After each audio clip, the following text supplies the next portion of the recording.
payroll. Staff have every reason, again, to be proud of themselves. I'm really proud of this, of what they've done last year and this.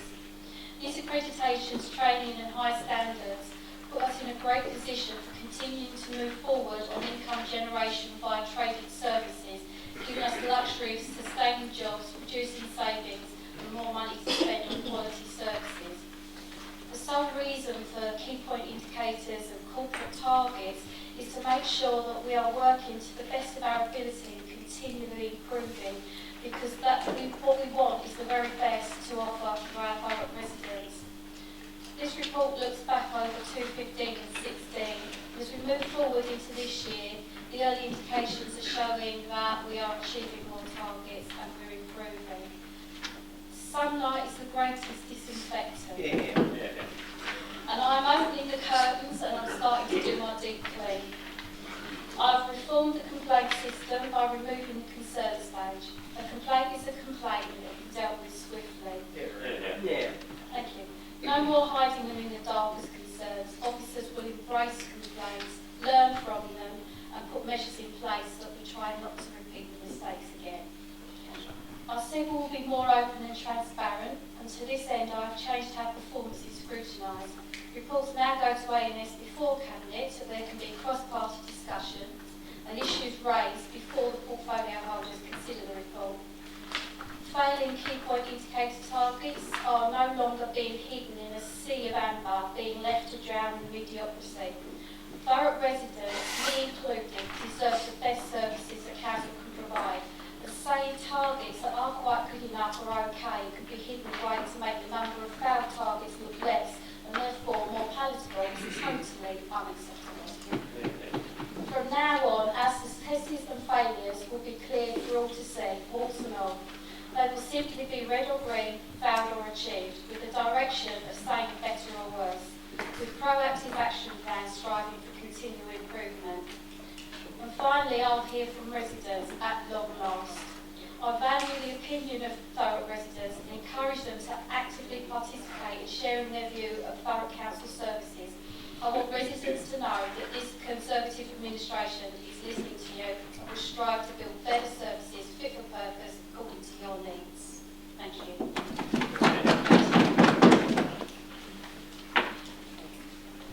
Councillor Snell, do you wish to speak? Councillor Kent, do you wish to speak on this report? Councillor Clare, have you got a question that you wish to ask? Thank you, Madam. Thank you for the report.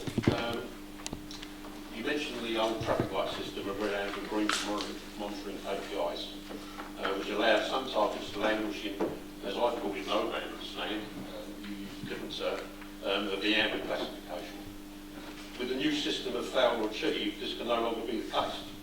Whilst intended to incentivise the movement from what was amber banding to achieve, at this early stage it may have had the opposite effect by increasing the number of failed KPIs.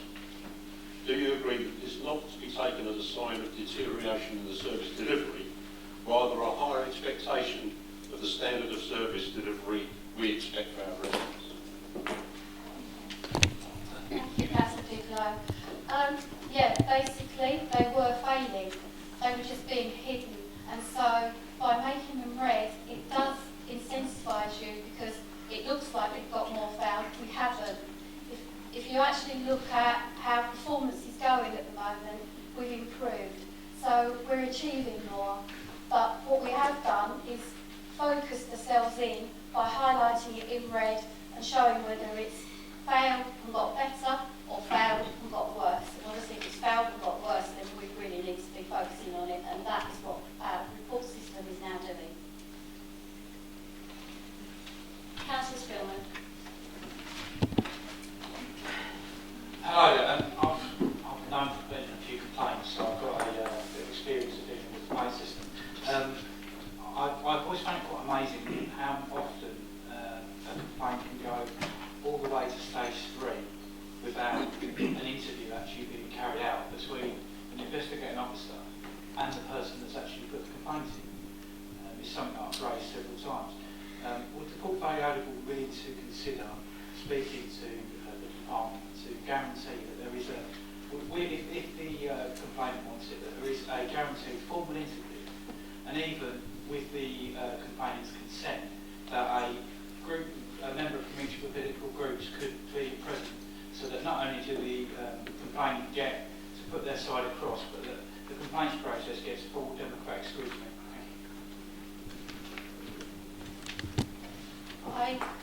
What I can do is say that I will speak with my director there and we'll discuss that fully to see how we can actually change it and implement that for you. Obviously there's legal implications as well, I assume, with data protection and stuff around complaints, especially when they're a very sensitive nature. So I'm not sure how feasible all of that is, but the clearer and more transparent and open we can be about it, the better as far as I'm concerned. Councillor Gerrish. Thank you, Madam Mayor. And thank you, Councillor, for your report this evening. On page 55, it makes clear under the KPI title, spend on agency staff, that we failed in the KPI to reduce agency spend year on year. In fact, if we take the Q1 performance data and multiply that out by 4, we're looking at nearly 10% increase currently year on year. That's spending nearly £1 million more per year on agency staff. Considering one of the Conservative group priorities was to lower agency staff spend, could you tell us when she expects that to start to come down? We're better at monitoring the spend. We have directors more focused on reducing the spend. We also got in place strategic boards, including the People Strategic Board, which will be looking into this and prioritise if we don't get it down. Councillor Collins. Thank you, Madam Mayor. And I'd like to thank the portfolio holder and the council officers for the comprehensive report they put together. The portfolio holder mentioned that we'll be carrying out a resident survey by Thurrock Council. Could the portfolio holder tell us when the last resident survey was carried out by Thurrock Council, please? Thank you, Councillor. I don't exactly know the date of the last customer survey, but what I can tell you was there wasn't one under the previous administration, which was nearly 7 years long. So it's well overdue. If you want an exact date, I will ask officers to find that out for you. But it's well overdue, and I'm looking forward to hearing from our residents.